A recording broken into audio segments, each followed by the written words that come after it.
pelas bênçãos do Senhor nascido do lótus, pela aspiração de Aryatara, através da verdade da originação interdependente, possa a vida de Ani Zamba Chözom permanecer firme e beneficiar seres como eu.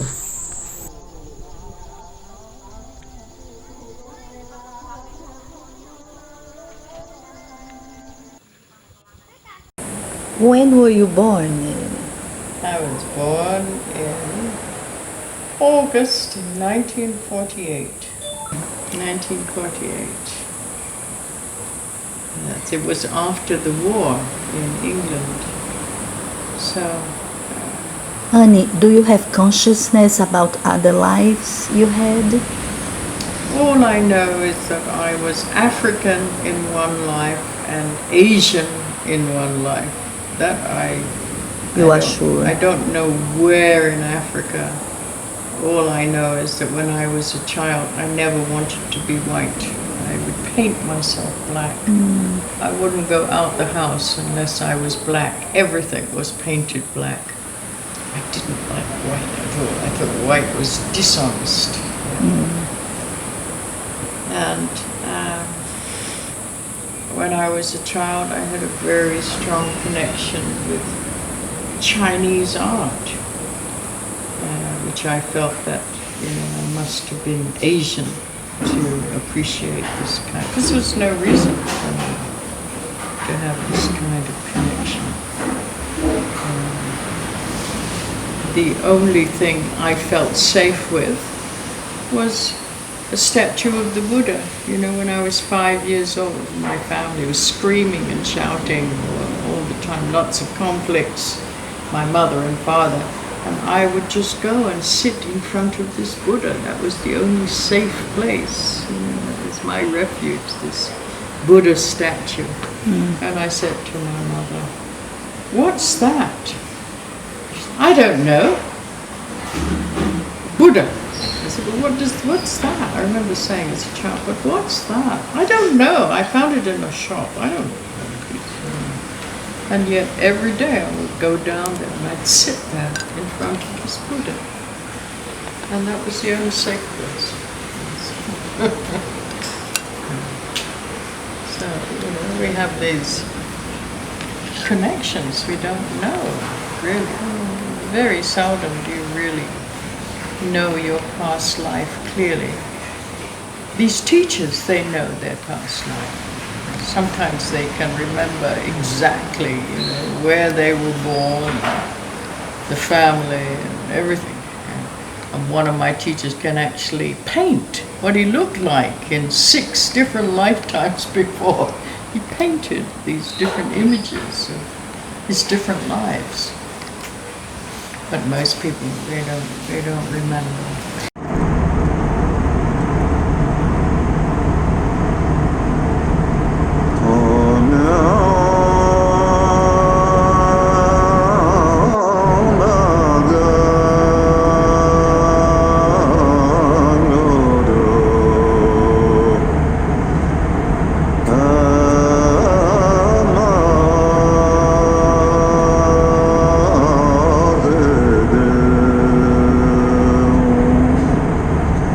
Okay, so,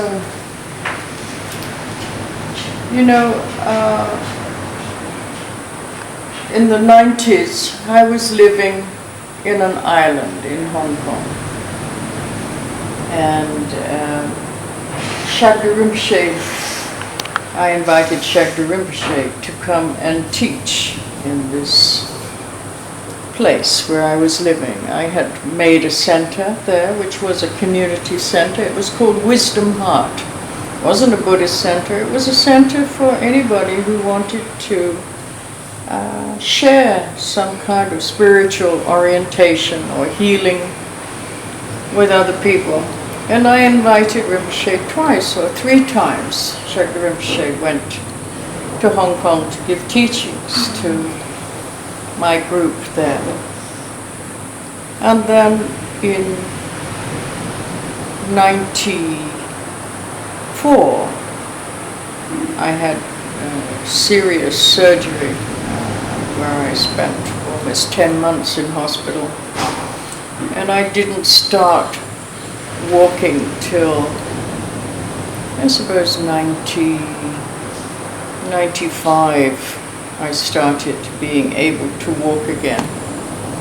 And I went to visit Rinpoche in America. He was living in America in 95, 96. And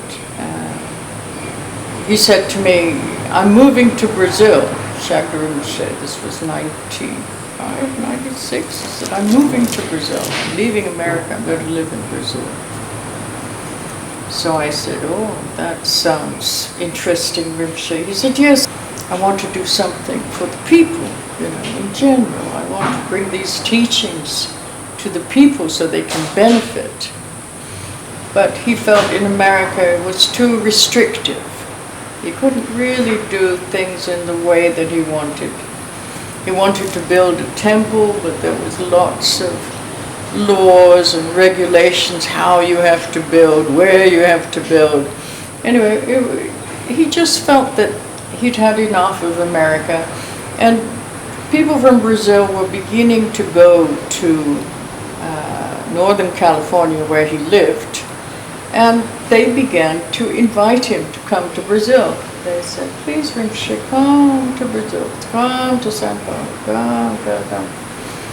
And then he went to Brazil to visit, and he liked it. And then again they said, please, Rinpoche, why don't you come and live in Brazil?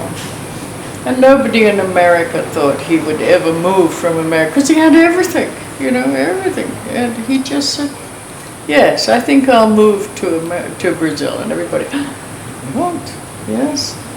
You're not so young, you want to start again, there's nothing there, you don't have any center, nothing at all. And he said, yes. He said, I want to move to Brazil.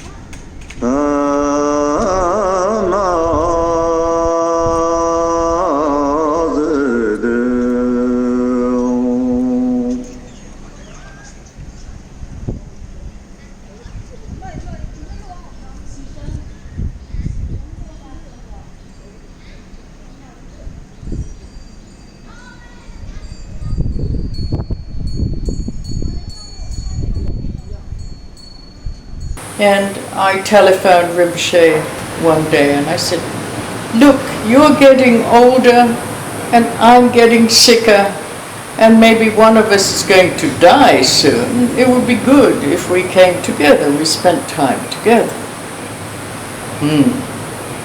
I would like to start a project for street children. I had this idea that I would start something for the children who lived in the street. And he said to me, well, first, all right, you come and visit Brazil for 2 months. And that was 1999. And I went down to the south, where they were building the Gompa, Três Coroas. And before I went to Três Coroas, when I was in a long retreat, I began to have dreams or visions about Salvador. I didn't know anything about anything. I didn't know where Salvador was. But anyway, I kept hearing Salvador, Salvador, Salvador. And then one day I was walking in the street in Hong Kong and I saw somebody I hadn't seen for a long time. And I said, where have you been? And this man said, oh, I've been in Salvador. Ah, Salvador?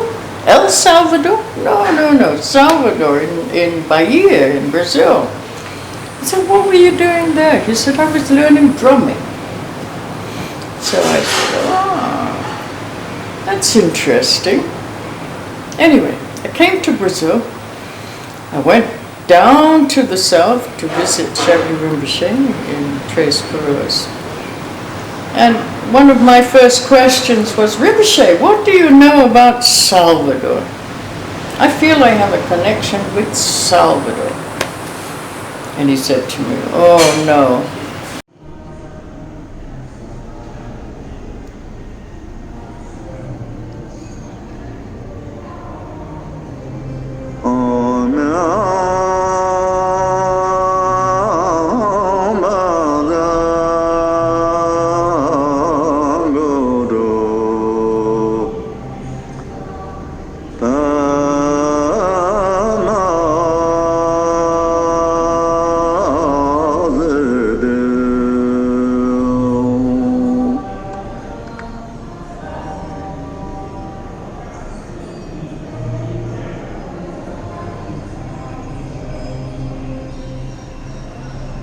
And then I started having other dreams, which said 6-7 hours from Salvador, there's a place with many mountains, beautiful waterfalls.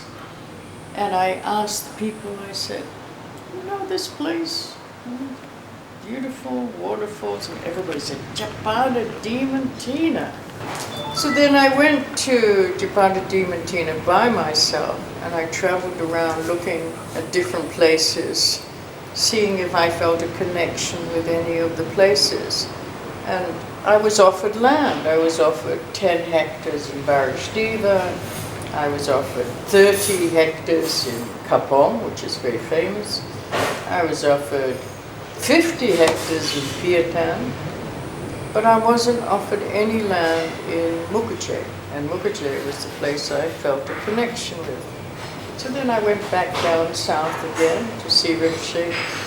And I said, I think you should come up to Chapada Diamantina and look and see if you feel a connection with the place. So then he came again. We both went up to Chapada Diamantina and he felt a connection with Pieta. Anyway, Rinpoche then saw, he said, you want to come and live in Brazil? This was 1999. He said, are you ready to leave Asia and come and live in Brazil? So I said, yes, I'm not doing much in Asia anymore.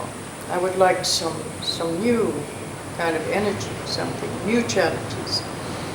So he said, okay, you come back to Brazil and you can be my representative for the northeast of Brazil. So then I arrived in New Year's Eve, 1999. But I didn't feel I wanted to be in the south. I didn't like the south of Brazil very much at all. I thought it was too European. I thought if I want to live in Europe, I'll live in Europe. I don't have to live in Brazil to live in Europe. And so then Rinpoche saw that I had a connection with the northeast of Brazil, more than the south. So then he said, look, Salvador is no good for you. He said, and there's no one to take care of you in Salvador. But you should go to Maceió, because I have a student, Marcus, and Marcus can take care of all your doctors. He can give you a place to stay, and he can sponsor you, all your needs. You should go to Maceió. So then I came up to Maceió the first time, and Marcus and I, we went around. He actually took a plane, a small plane, so we could go over Alagor, we could look at Alagor. But there was nowhere that I felt connected with to make the center. And then one day, Marcus says to me, my grandmother bought an old house in Pahol, which she uses just to put the old tires from the pneus, tires from the cars, because they have the Volkswagen dealership, yeah?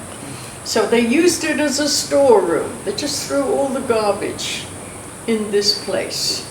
And so I said to Marcus, you think she would give this house to us to use as a center?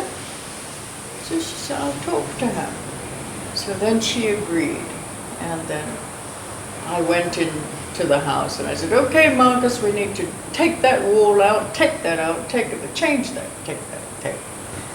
And then we invited Chagdud Riponche to come up. And it was so funny because Rinpoche said, yeah, you need to take that wall out, take that. Everything that the same vision I had, he also had. And so then we transformed this house and it became the new center in Maceió.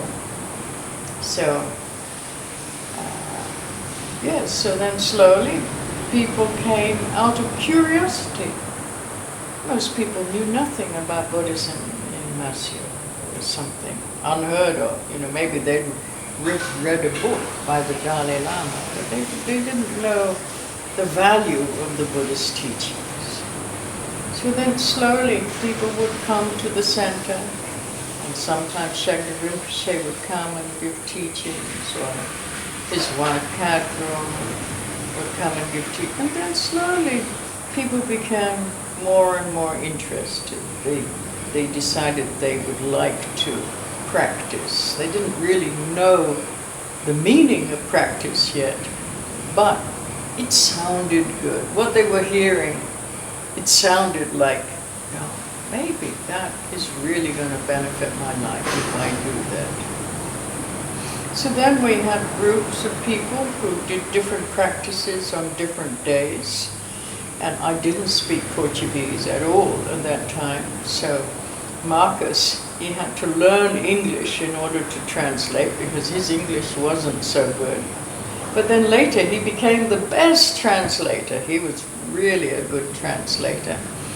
But I depended on Marcus all the time to be able to talk to people.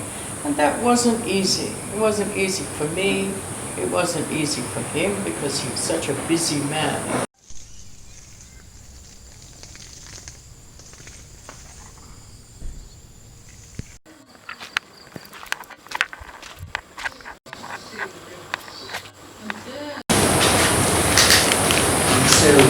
Happy to see that you're giving yourselves an opportunity to appreciate silence. But we believe that the consciousness continues. It doesn't just stop at the time of death. It continues. And it continues with all these imprints. It's a stream of consciousness, not something static. It continues to collect certain conditions and then manifests. Consciousness is just energy, subtle energy. And then it manifests in more and more gross forms of energy, which is the physical body. This is all energy, but we don't see it as energy. We see it, because of our concepts, we see it as something solid. When we look at a wall, we don't see it as space, do we? We see this is space, that is a wall, and then the other side of the wall is space. But we don't see that that is also space, that could not manifest if it wasn't space. So we're not seeing the nature of anything. All we're seeing is our ideas about things. It's like that. But it's not like that at all. It's never been like that.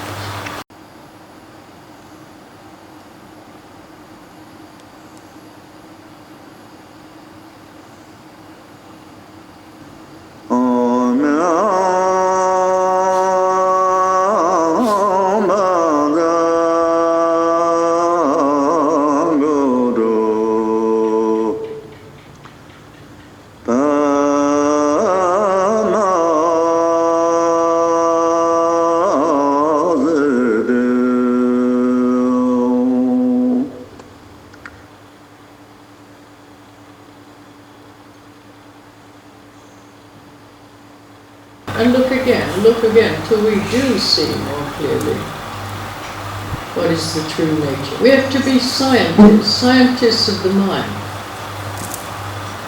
Because that's what Buddhism is about. It's the science of the mind. It's not a religion. You don't have to believe anything. You're asked not to believe. Investigate, look, see what is true, what is not true.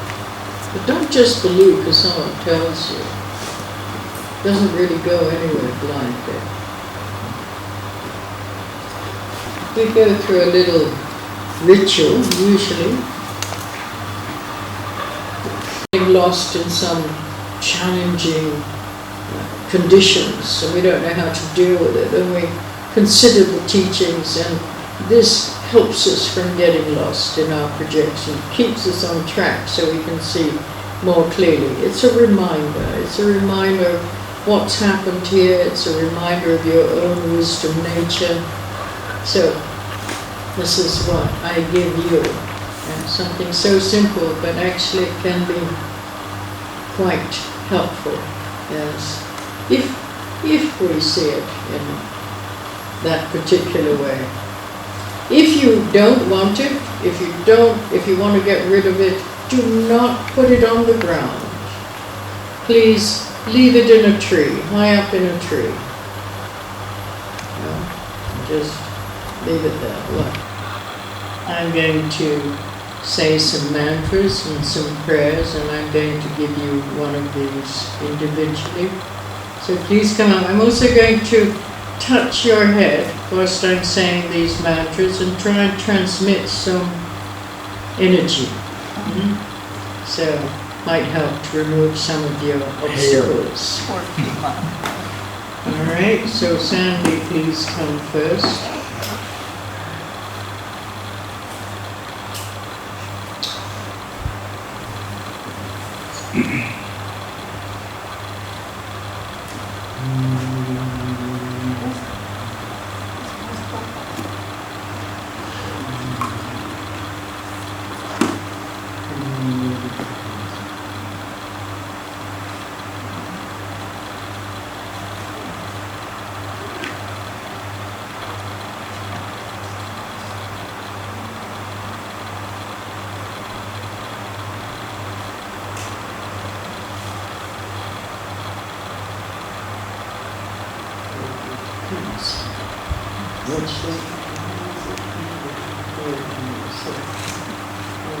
Books.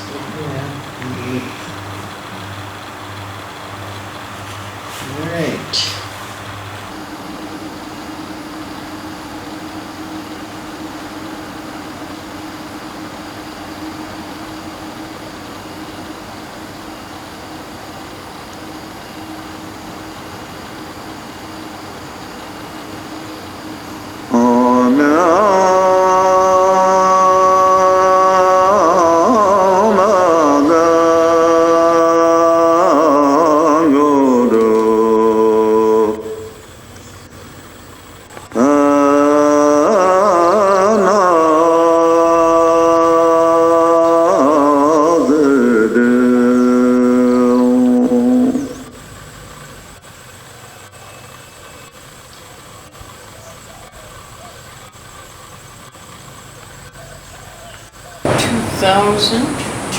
I think, 2001, and 3 or 4 years maybe I was in Maceió.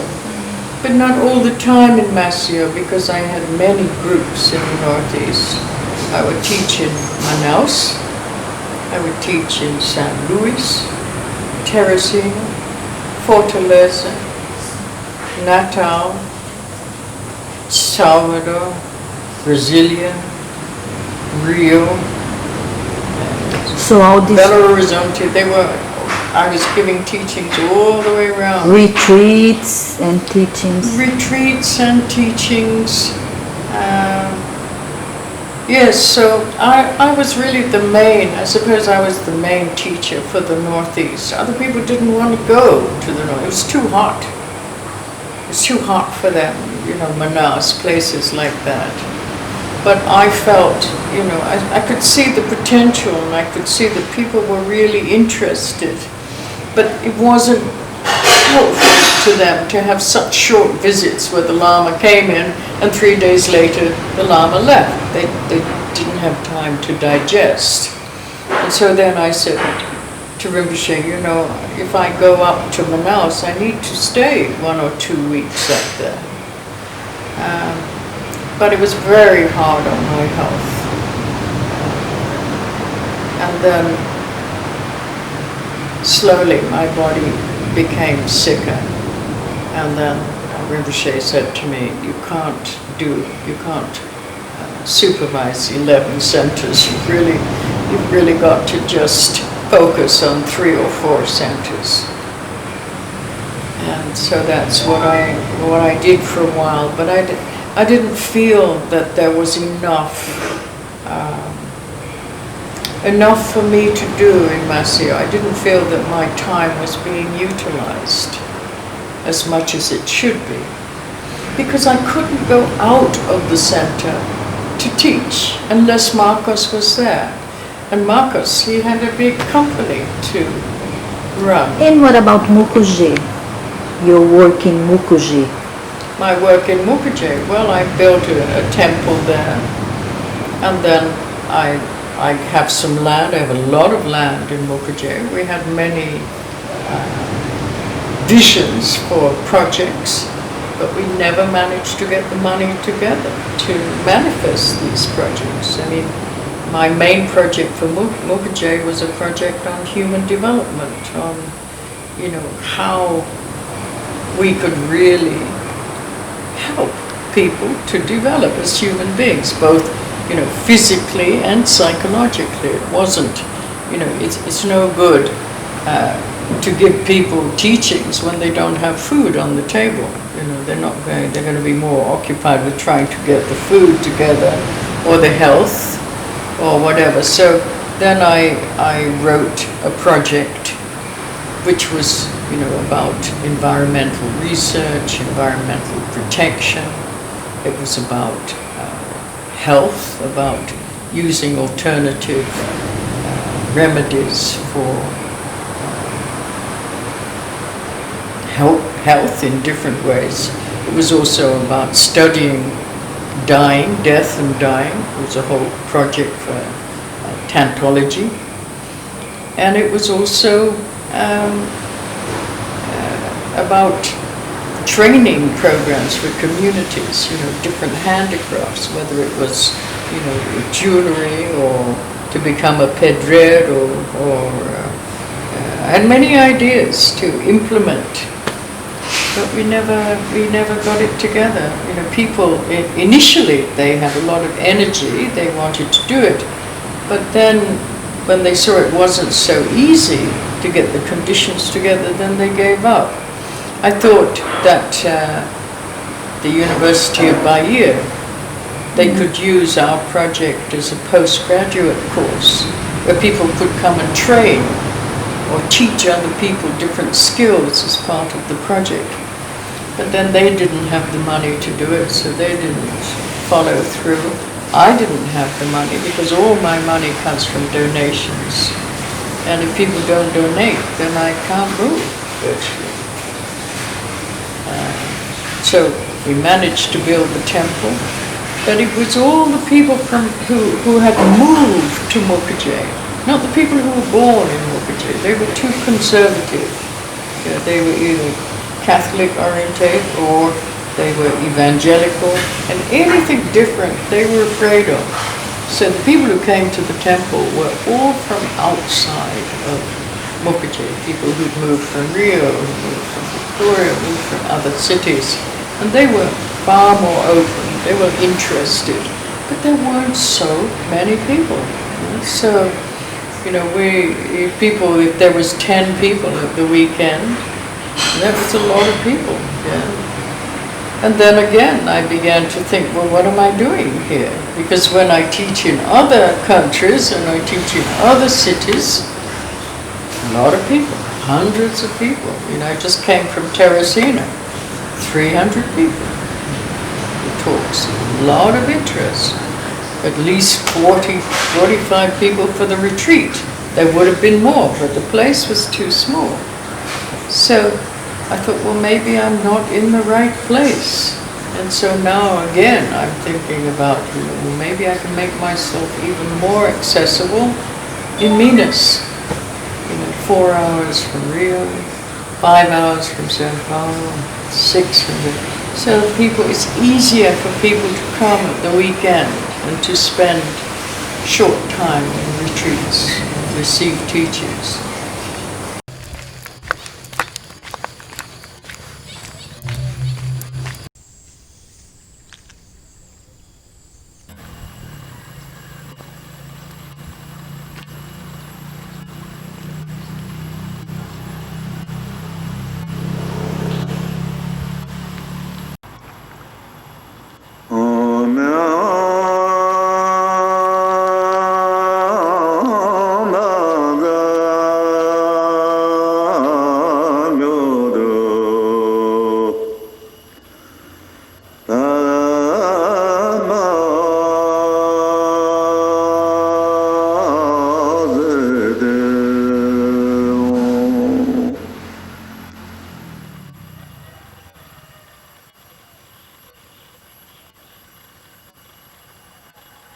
Doesn't work, then I myself will go into a long retreat, because I think it's really important. Where? In Venus, on the land. And then if people want teachers, they'll have to come to me instead of me traveling all the time, which is making my health, each year it gets a bit more fragile, my health. But when I'm on the land, then I'm really well. I can do so much more. And it's also good for people to go there because they have the environment, this wonderful environment, so beautiful that they can rebalance when they're close to nature. And in the cities, we've lost that. We've lost that connection with nature. And so now it's a lot of stress, a lot of tension, a lot of control, trying to get the conditions right.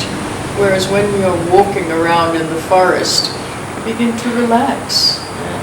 And just by relaxation, and then the meaning of these teachings, slowly it becomes more and more clear what we're talking about, finding what is natural in your own heart instead of always getting lost in what is fabricated. But when you don't know anything else except fabrication, you don't know what natural is anymore, so how can you rebalance? I think this time in Maceió was a very important time for many people. It planted many seeds, and I always say that's what I do, I just plant seeds. Then up to the individual, whether they put water on the seeds, take care of them.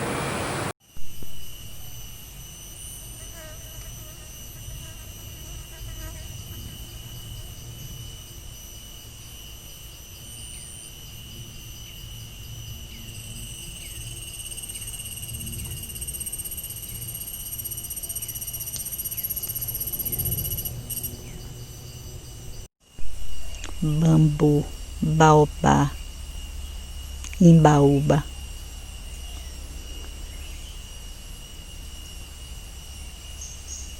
Amor, gratidão, luz, felicidade, emoção, alegria, ternura, gratidão, tranquilidade, amor, wisdom. Or you come back where you can hear the teachings. You don't know, so many people, they're born in different places. And even the people who live in Tibet, maybe they never heard any teachings. Who knows? Not in that kind of condition. In Maceió, before Buddhism came here, people didn't know about Buddhism. And most people still don't know about Buddhism. It's a lot of conditions, isn't it? We're very fortunate to meet the teachings, listen to the teachings, understand the teachings, want to practice. Very fortunate. We don't realize how fortunate.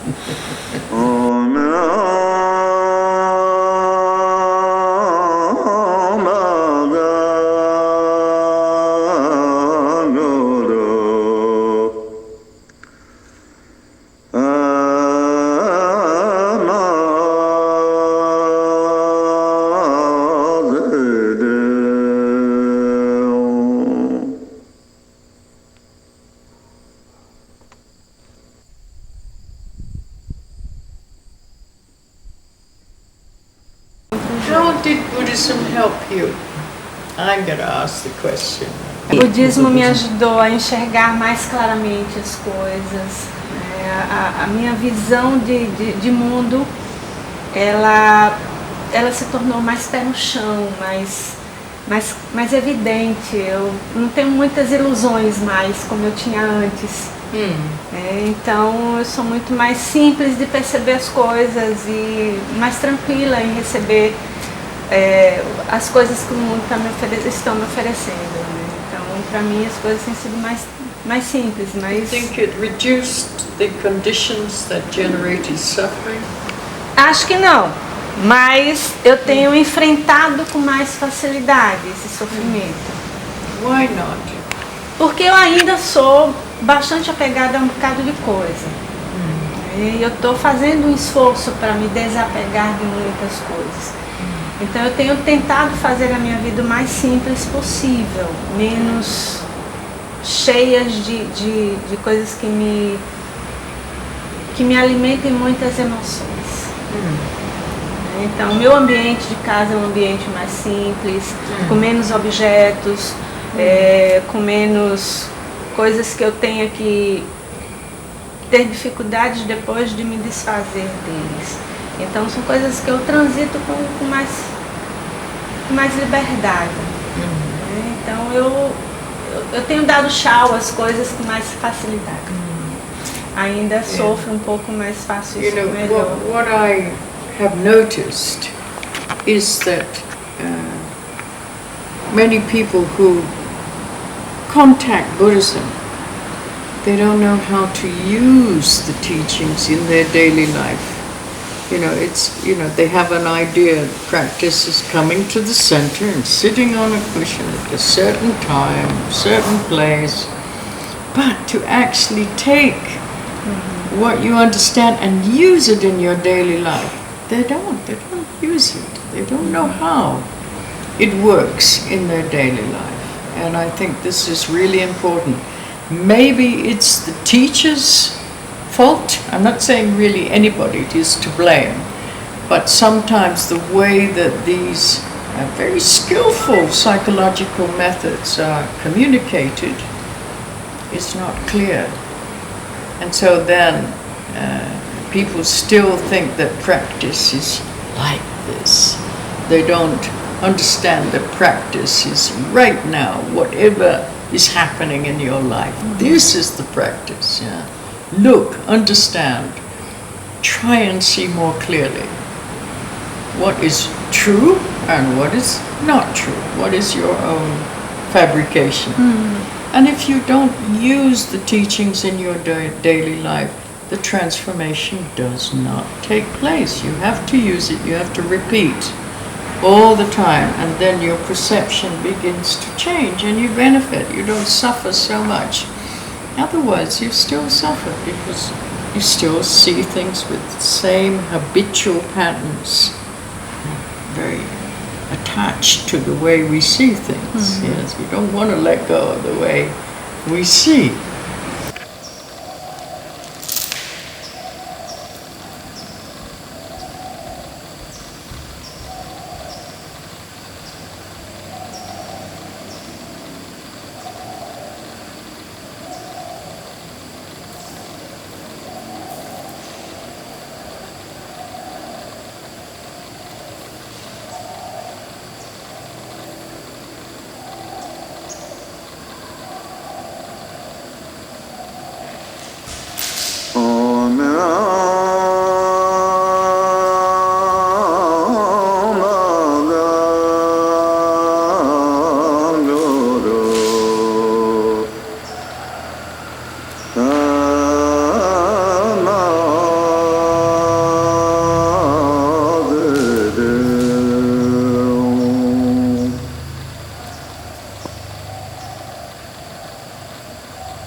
Thank you.